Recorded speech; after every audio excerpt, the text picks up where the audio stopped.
Всем привет! Меня зовут Саня, у меня большой опыт в компьютерных, настольных, разговорных и других играх. Дома полно настолок.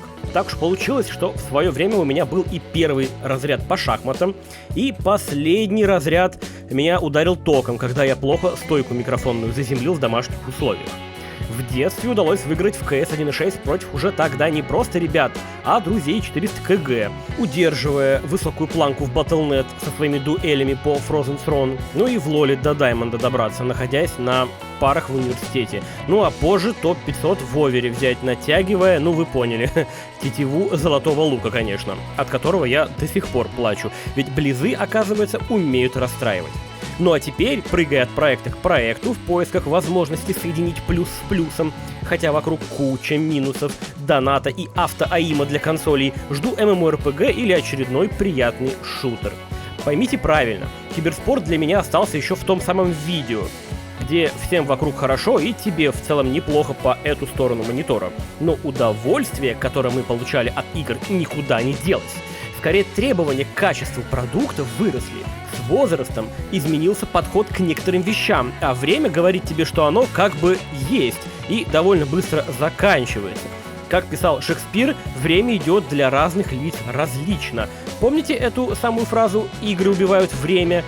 Геймеров, по мнению британского писателя и профессора Ричарда Алана Бартла, в игре можно классифицировать на основе их времяпрепровождения в рамках определенных пристрастий и предпочтений.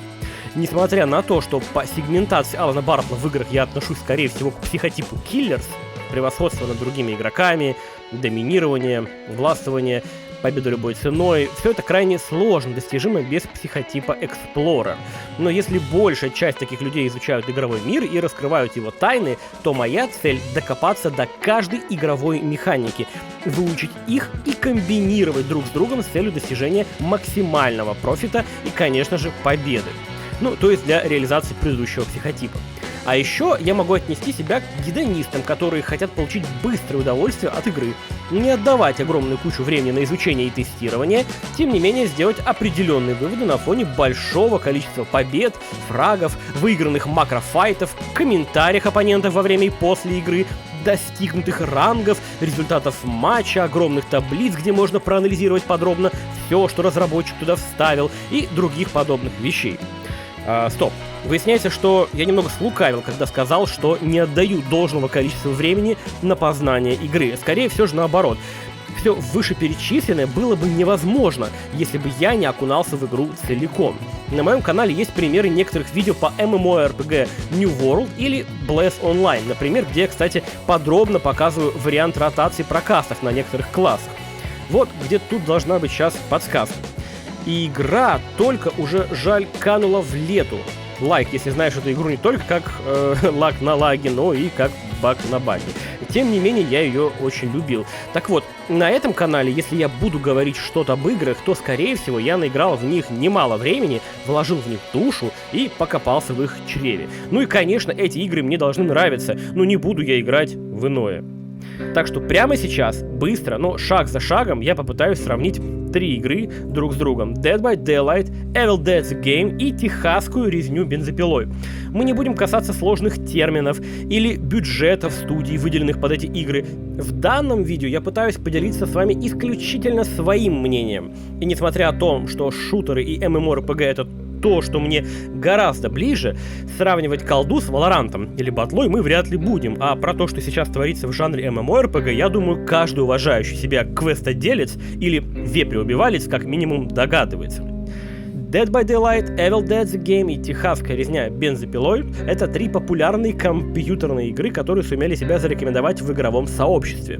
Игры предлагают асимметричный мультиплеер, где один игрок играет за антагониста, а остальные 4 игрока становятся выжившими, командой, которая пытается избежать попадания в ловушку и быть убитыми, каждый член которой хочет выжить.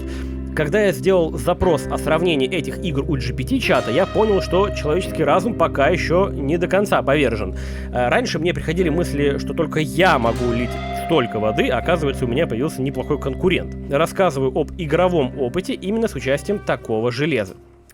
Dead by Daylight.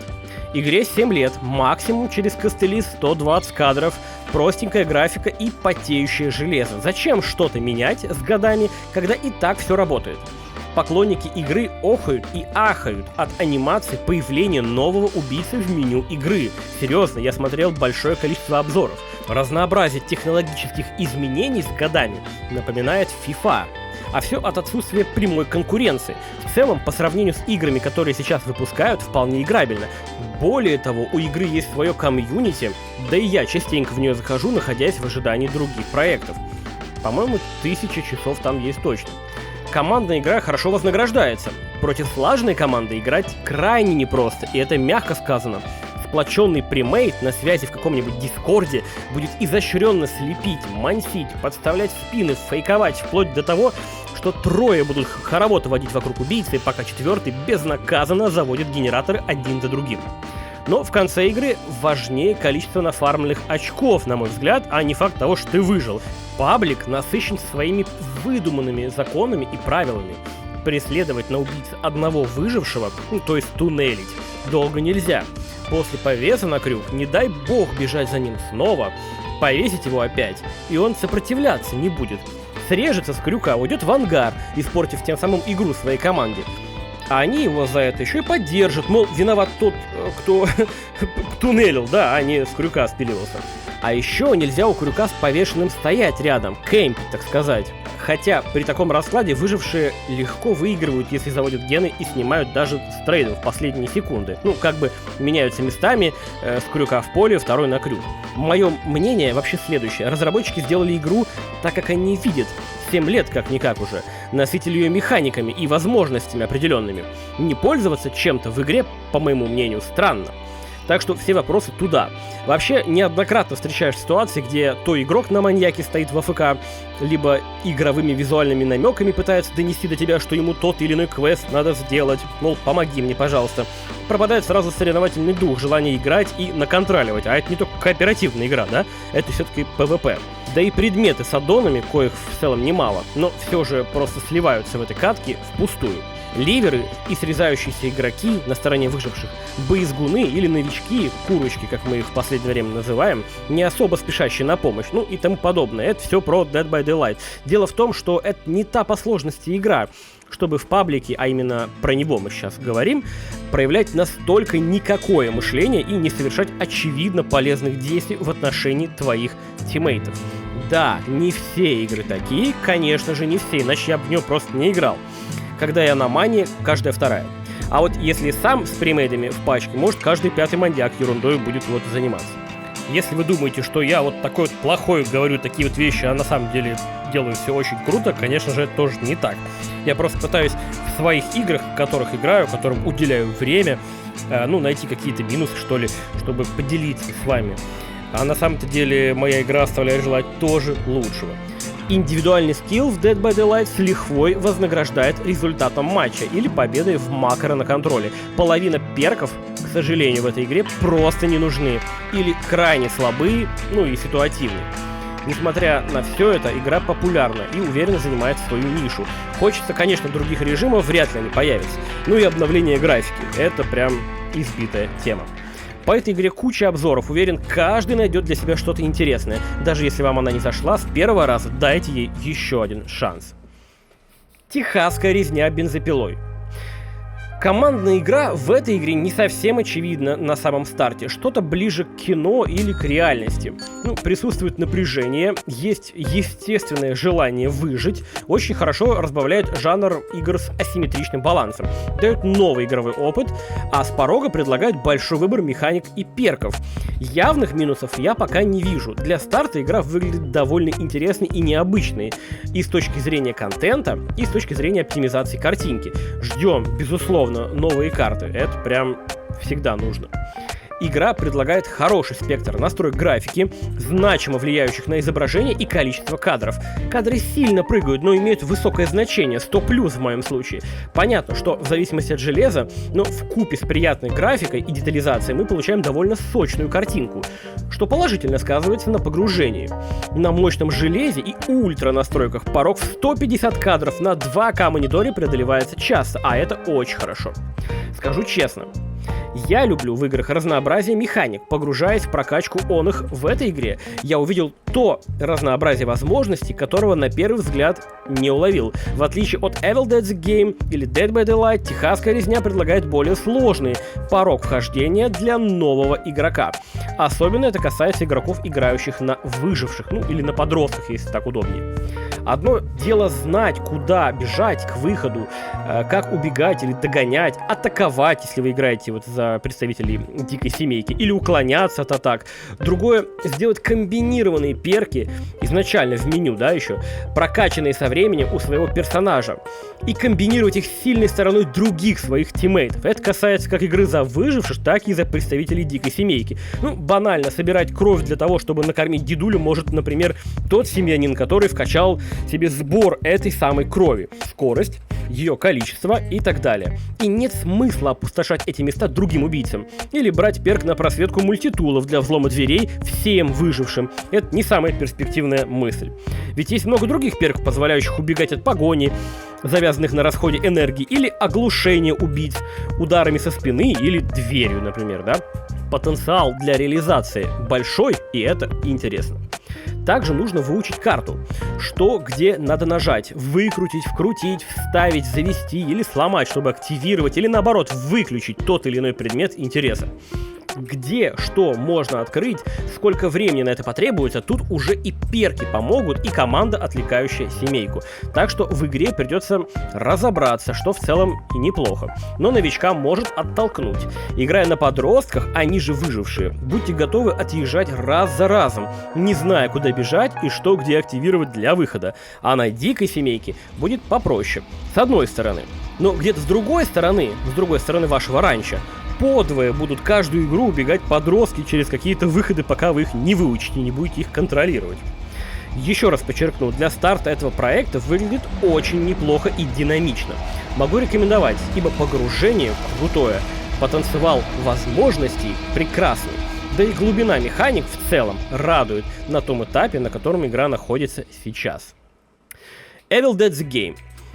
Все-таки это самый, что ни на есть, экшен. На фоне двух своих конкурентов тут можно дать не просто сдачу демону, а конкретно так расщепить его на части, расстрелять зомбиков, в которых он вселяется, отрезать им конечности и тому подобное.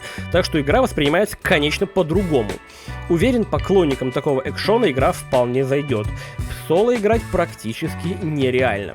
Опытный, назовем его дух или демон, заспамит своими солдатами, скелетами и другими монстрами одиночку, то есть отделившегося полутать домики с целью наживить хотя бы фиолетовым оружием. Игра четко определяет победителя. Это либо дух, либо команда из 4 человек.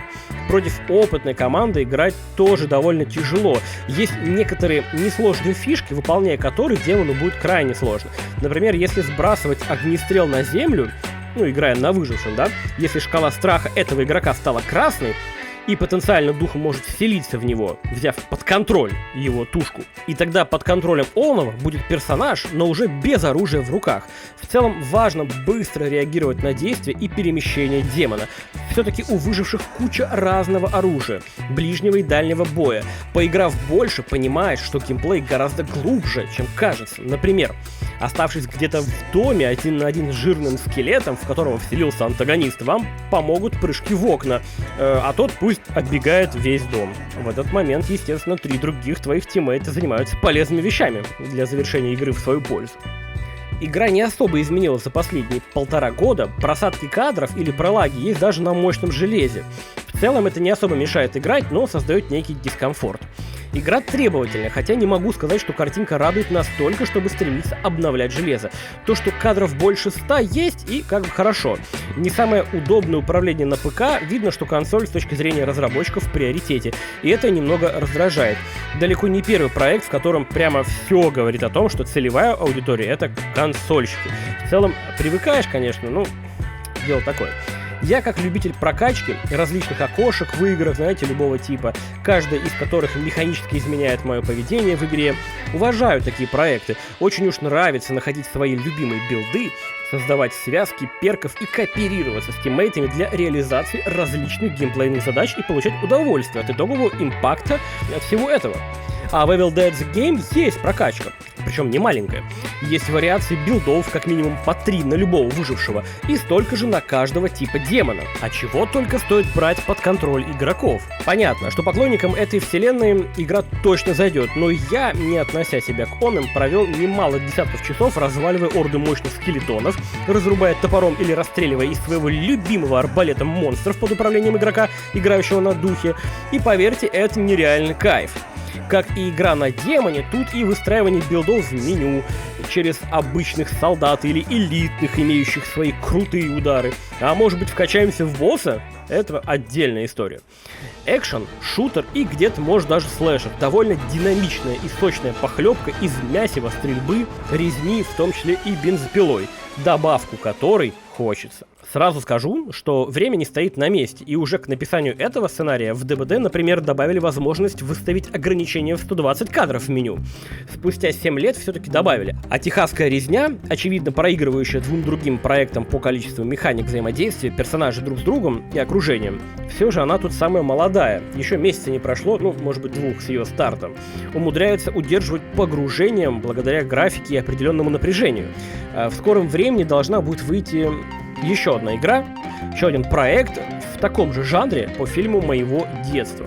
Проект, который я жду, называется Clones Killed from Outer Space. Ну, клоуны убийцы из космоса, соответственно. Уверен, это будет что-то очень интересное и смешное. На моем канале уже есть разбор первого геймплейного ролика, за который просмотрами меня вознаградили уже более 250 человек, что для меня очень приятно, и спасибо вам огромное. Более подробный обзор на игру будет немножко позже, ближе к ее старту. Не хотелось бы делать видео слишком долгим. А знаете, что является лучшим вознаграждением для меня? Ваши меткие скилловые лайки под видео, подписка на мой телеграм и твич канал. Если вы считаете, что это видео недостаточно вас заинтересовало, пожалуйста, дайте мне знать. Ну, поставьте палец вниз, напишите, пожалуйста, что можно улучшить ниже в комментариях. Ну, правда, для меня это очень важно, и вообще для меня это первый сценарий, который я попытался написать, да, и сделал это.